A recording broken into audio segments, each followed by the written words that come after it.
दोस्तों नमस्कार। मैं हूं आपका स्पिरिचुअल गौतम और आपके लिए लेके आया हूं गौतम बुद्ध की प्रेरणादायक कहानियां।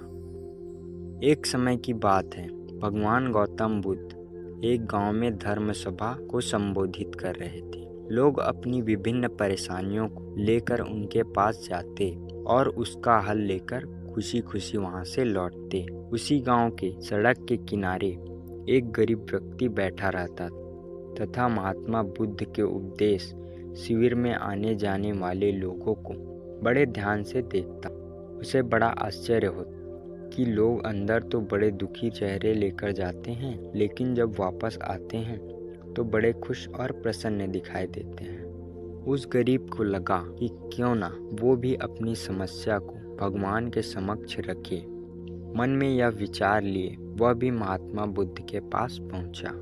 लोग पंक्तिबद्ध खड़े होकर अपनी समस्या को बता रहे थे। जब उसकी बारी आई तो उसने सबसे पहले महात्मा बुद्ध को प्रणाम किया और फिर कहा, भगवान, इस गांव में लगभग सभी लोग खुश और समृद्ध हैं, फिर मैं ही क्यों गरीब हूँ। इस पर उन्होंने मुस्कुराते हुए कहा, तुम गरीब और निर्धन इसलिए हो क्योंकि तुमने आज तक किसी को कुछ नहीं दिया।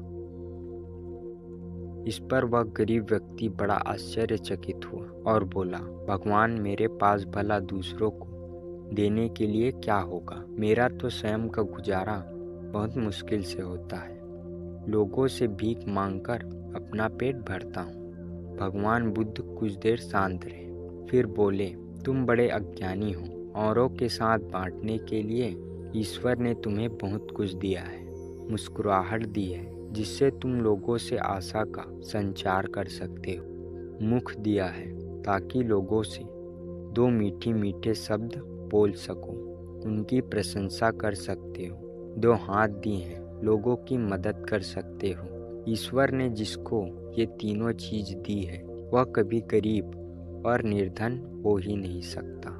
निर्धनता का विचार आदमी के मन में होता है, यह तो एक भ्रम है, इसे निकाल दो।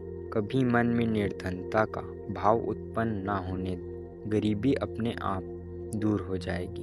भगवान बुद्ध का संदेश सुनकर उस आदमी का चेहरा चमक उठा और उसने इस उपदेश को अपने जीवन में उतारा, जिससे वह फिर कभी दुखी नहीं हुआ। धन्यवाद।